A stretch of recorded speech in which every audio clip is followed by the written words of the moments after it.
Ask education hub 6468కు స్వాగతం సుస్వాగతం. మిత్రులారా, ఈరోజు నేను టీచర్ ఎలిజిబిలిటీ టెస్ట్ సింపుల్గా టెట్ గురించి సమగ్రమైన సంపూర్ణమైనటువంటి విశ్లేషణతో కూడినటువంటి వీడియోని నేను చేస్తున్నాను. కాబట్టి మీరందరూ ఎటువంటి స్కిప్ లేకుండా చివరి వరకు ఆ వీడియోని చూడండి, లైక్ చేయండి, సబ్స్క్రైబ్ చేయండి. ఇక వివరాల్లోకి వెళ్తే, ప్రభుత్వ ఉపాధ్యాయం కోరే ప్రతి అభ్యర్థి బీఈడి డీఈడితో పాటు టీఏటీ అంటే టీచర్ ఎలిజిబిలిటీ టెస్ట్ కూడా పాస్ కావాల్సిందే. దాని కొరకు ప్రభుత్వము ప్రతి సంవత్సరము 2 దఫాలుగా ఈ టెట్ను నిర్వహించడం జరుగుతుంది.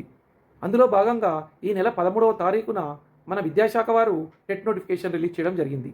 ఆ టెట్ నోటిఫికేషన్ ప్రకారము ఈ నెల 15వ తారీఖు నుంచి 30వ తారీఖు వరకు ఈ పరీక్ష కొరకు దరఖాస్తులను ఆన్లైన్ ద్వారా స్వీకరిస్తున్నట్లుగా తెలుస్తున్నది. నెక్స్ట్, ఫిలప్ చేసినటువంటి దరఖాస్తులను జూన్ 9 నుంచి డౌన్లోడ్ చేసుకునే అవకాశం కూడా కల్పించింది.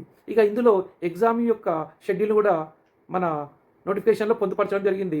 దీని ప్రకారము జూన్ 15 నుంచి 30వ తారీఖు ఈ తేదీల మధ్యన వివిధ దశలు నిర్వహించే టెట్ పరీక్షలను ఆన్లైన్ పద్ధతిలో అనగా సిబిటి కంప్యూటర్ బేస్డ్ టెస్ట్ విధానంలో నిర్వహించడం జరుగుతుంది. ఈ పరీక్షలు 2 పేపర్లుగా జరుగుతాయి. పేపర్ 1, పేపర్ 2గా జరుగుతాయి. పేపర్ 1 కూడా 150 మార్కులు ఉంటుంది, పేపర్ 2 కూడా 150 మార్కులు ఉంటుంది. పేపర్ 1 రాసే అభ్యర్థులు వాళ్ళు ప్రాథమిక స్థాయిలో బోధన చేసే అభ్యర్థులై ఉంటారు. అదేవిధంగా పేపర్ 2 రాసే అభ్యర్థులు వాళ్ళు సెకండరీ స్థాయిలో బోధన చేసే అభ్యర్థులుగా ఉంటారు. ఇక ఈ పేపర్లకు ఫీజును కూడా ఈ నోటిఫికేషన్లో నిర్ణయించడం జరిగింది.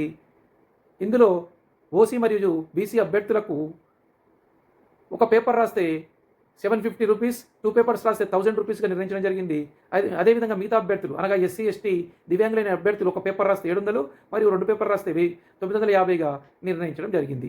దానితో పాటు టెట్ ఉత్తీర్ణత శాతాన్ని కూడా ఇందులో పేర్కొనడం జరిగింది. అందులో ఓసీ అభ్యర్థులు 90% అనగా 150 గాను 90 మార్కులు తెచ్చుకోవాల్సి ఉంటుంది.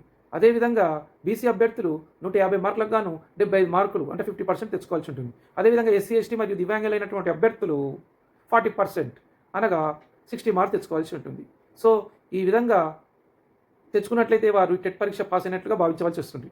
ఇది ముఖ్యంగా నిరుద్యోగ అభ్యర్థులకు కూడా ఒక మంచి అవకాశం. ఎందుకంటే ఆల్రెడీ వాళ్ళు ఈ ఉత్తీర్ణతను క్వాలిఫై అయ్యి ఉంటారు, కానీ ఈ టెట్ను డిఎస్సిలో వెయిటేజ్గా తీసుకుంటారు. కాబట్టి మరిన్ని మంచి స్కోర్ చేస్తే వాళ్ళకు డిఎస్సిలో ఉపాధ్యాయ ఉద్యోగం రావడానికి మరింత మంచి అవకాశాలు మెరుగైతాయి. కాబట్టి వాళ్ళు ఇంకా మరిన్ని మార్కుల కోసము కృషి చేస్తారనలో సందేహం లేదు. దానితో పాటు సుప్రీంకోర్టు తీర్పు ప్రకారం ఇన్ సర్వీస్లో ఉన్న టీచర్లు కూడా పదోన్నతులు పొందాలన్నా, సర్వీసులో కొనసాగాలన్నా ఖచ్చితంగా ఈ టెట్ పాస్ అవ్వాల్సిందే. వాళ్ళు కూడా దీన్ని ప్రిపేర్ కావాల్సిందే, రాయాల్సిందే, ఉత్తీర్ణత కావాల్సిందే. కాబట్టి ఖచ్చితంగా మీరు ఇప్పుడే అప్లై చేయండి. మరియు చక్కని ప్రణాళికతోటి చదివితే టెట్ పరీక్ష రాయడము సులభమే. కాబట్టి మీరు ఖచ్చితంగా పాస్ అవుతారు. అందరికీ ఆల్ ది బెస్ట్ చెప్తూ, ఇలాంటి మరిన్ని వీడియోలు, షార్ట్స్ కావాలంటే నా యూట్యూబ్ ఛానల్ సందర్శించండి. అందులో టెట్కి సంబంధించినటువంటి వీడియోలు కానీ షార్ట్స్ కానీ ఉంటాయి. వాటి ద్వారా మీకు విలువైన సమాచారం ఉంటుంది. ఇటువంటి ముచ్చట్ల కోసం మన ఛానల్ని షేర్ చేయండి, లైక్ చేయండి, తప్పకుండా సబ్స్క్రైబ్ చేయండి. Thank you.